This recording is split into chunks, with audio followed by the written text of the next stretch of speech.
situation. Typically, kind of going down through the line here, why don't you just say exactly what you bind each number to? Okay, ready? Okay.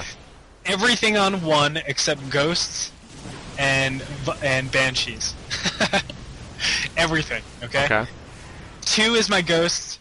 3 is my banshees for this. If I'm going bio, I go everything on 1 except my Vikings and ghosts.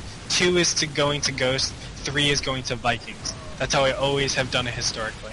I just feel like I press 1 T, it's good to go. You know, I'm stimmed, and all I need to do, literally, I find 1 Marine and 1 Marauder. I hold control, I hold shift, I press both of them, and I have control over all of my Marine Marauder ball. You know, so generally that's helpful when, again, you're going up against the army.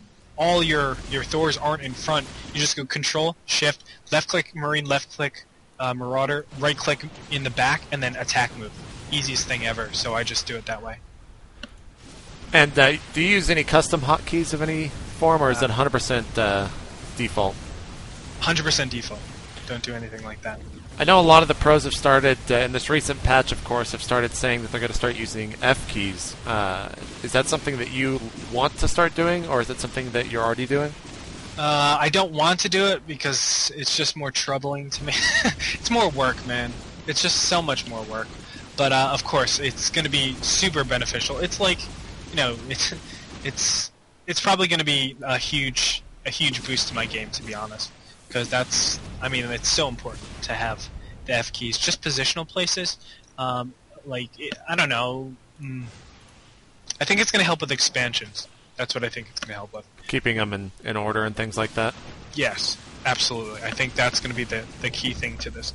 And now, this game is all formality. I've basically won just because I've been so cost efficient with my army. If you go to the units lost tab, it's like astounding how efficient I've been with my army, and it's because, again, I was able to meld my unit composition in a way that my expansions worked out for everything. So you can see I started with a huge harassment for maybe 15 minutes of the game, and then switched it into mid-game when I took this gold expansion to mass Thors. And you can see that very, very explicitly.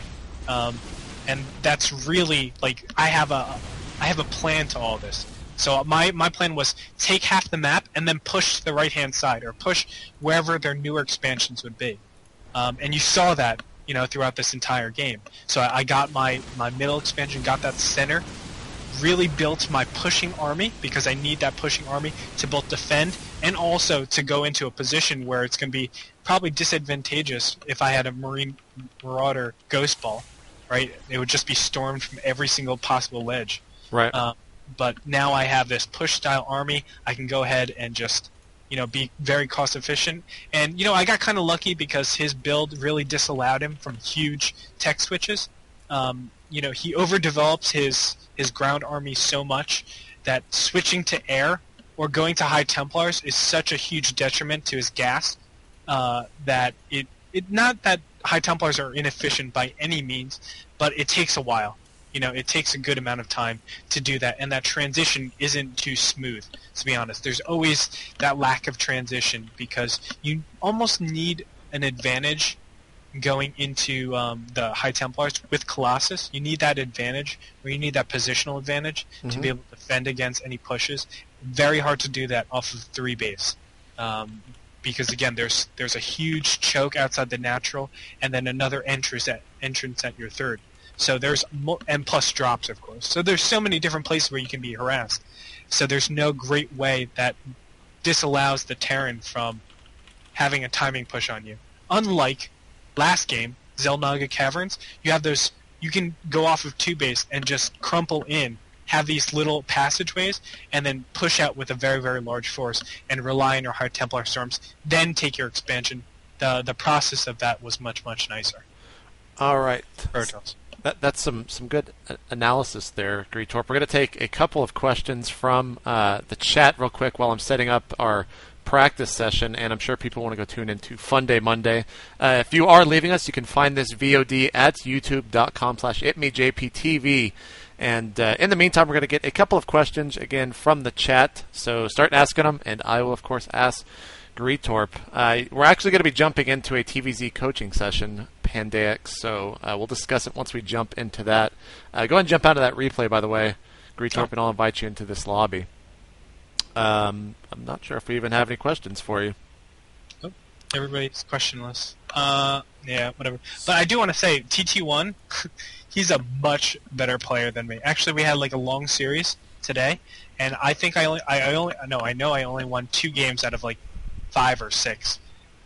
So of course I need to brag though. Wow. I need to tell everybody, hey, I beat TT1, and then people walk away being like, yeah, TT1 sucks compared to Gretorp. It just makes me feel good inside. But no, TT1 is an extraordinary player. I do want to get it out there because he's going to kill me once he finds that I showed his replay. It's all good. Because again, doesn't like I didn't go into much detail of his build because he keeps his builds pretty secret too. But he's an extraordinary player, and I actually, well, I'm not going to go into it much. But yeah, he's an extraordinary player, and I don't want to take anything away from him because he beats me probably 75% of the time. Easy. So we have gotten some questions from REM_CA, or Rimcod, not really sure how he wants that pronounced. But he says lots of Terrans have been using Hellion drops lately. Do you think they're becoming a necessity? No. It's not a necessity, it's just a tool. It's just like, it's just another tool that can only help your play. It's like, let me think. I don't know how to explain it, because the Hellion drop isn't always like 100%. So if they know the Hellion drop's coming, they just pull probes. Then what's your Hellion drop good for, right? It's just to push the envelope for really, really APM heavy games. Like if you know that you can operate faster than other players, then do that. Without a doubt, do that. But I think again, it's just like there's chaos going all over the place, and you drop 2 more Hellions in there. It's just another tool for diversion, which is great. But a properly set up Protoss is going to be able to counter that theoretically, but practically it's going to be another tool for diversion, which is going to be really, really nice. Just another arsenal in the Terran stuff. Fontelroy says, Gretorp, what sort of signs from TOS are you on the watch for early game that would worry you? Worry me? It depends. I mean...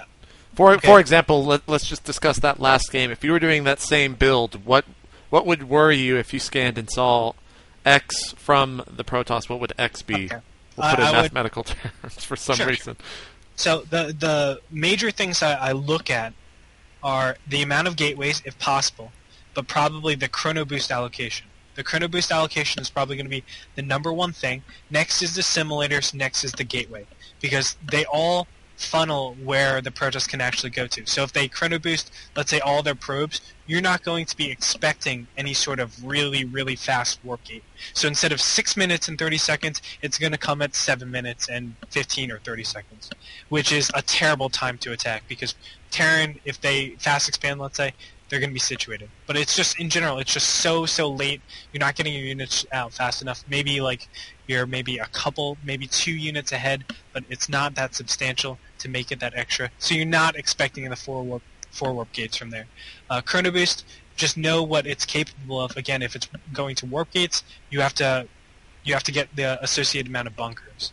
If it's going to just probes, you can macro up, and you can be a little bit more free with your tech. But let's say I'm teching, and I'm seeing the chrono boost being on warp gates, I'm going to delay my Banshee timing and actually get more defense to be able to defend against that the potential push, knowing that you took a hit to your economy. I still have mules, so in essence, I might have the advantage with economy, but it's just hedging myself against the different things. But I think, again, knowing what they're capable of, and that is in the form of probably chrono boost and assimilators. How many assimilators? So one last question before we get to this little coaching session. Let's see. There are a couple of good ones. I'm going to ask Valakar's question. He goes, how does your build fend off 4-gate or 3-gate plus Immortal push? This build order seems quite fragile at the start. Yeah, again, I mean, it's because I know... You know his style. Yeah, I know TT1 So typically we wouldn't see that build in kind of a you tournament would see finals. A variation of it. Okay. It would transpose into something like that. But if, let's say I just took one SCV and I scouted out and I saw 3 warp gate, I saw the warp gate being chrono boosted, you would see 3 bunkers down immediately. Right? You'd see everything just defending against that. Uh-huh.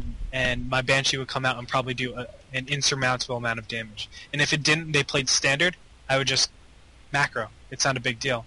Because they went 3 warp gates and a what's it called? A robo before an expansion. Well, I did 3 bunkers, and I have this tech that's going to force you to be very defensive this whole time, and then I can go ahead and expand myself. So really, we're neutraling out, and we're going to a very, very even place. Right. All right, so for our last little segment on this episode of JP and Friends, we are going to highlight Gretorp's coaching skills. Now, why don't you tell people where they can find your coaching and promote that a little bit, and then we'll go ahead and get started here with a TVZ. Sure. Well, I just recently signed with Gosu Coaching by the same people that are actually doing GCPL. For those of you that don't know, GCPL is the Gosu Coaching Premier League, which I actually just casted a pretty sick lane war with you, JP, which was a lot of fun. I think we nailed that cast, to be honest, dude. It was pretty good. It was very good. A little bit of racist comments in there, though. Need to tone that down. But yeah, you should probably be careful what you say. But thanks, dude. Thanks. I decided to join with them. The person that is running GCPL is a phenomenal person. He's really been able to transform the Gosu Coaching into a really, really nice business. And funny enough, he's not actually making any money off of us, which is really, really cool. Which was different with the last... Well, I'm going too far into it. Whatever. He's not actually making money off of us. He's doing this because he loves the game, which is really, really cool. And again, we were able to get the huge sponsors, $10,000 worth of sponsors. So I said, you know what, why not? He's like, I want you to... He asked me if I want to be coach. I said, why not? I haven't been coaching at all. And yeah, so I decided to be coach there. So you can check it out at www.gosucoaching.com. There's a lot of other very, very strong players there, or coaches there, I should say, if you're not a Terran player, of course.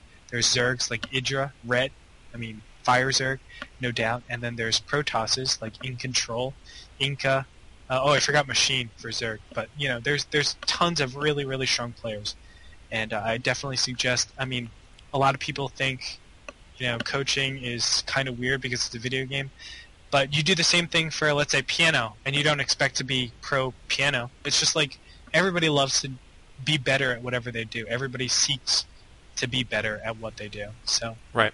Why is StarCraft any different, right? Yep. So we're going to be simulating a little bit of the coaching experience from Gretorp. Let's get this game started. And TVZ, you're going to be obviously coaching me however you want to. But in general, what is the build that we're going to be working on today? You have to decide right now. You're on the spot. I want you to do a tech path. I actually, what is your skill level in probably high diamond, low masters. Okay, so I want you to go ahead and... Actually, do you know how to 1-Rax expand? Well, I can make a Rax and expand. Alright, let's go ahead and do that, okay? Okay. Because I'm gonna show you what build I like to do, especially for training. Now, this is going to be specifically for training, because it's going to get you into mid-game pretty nicely.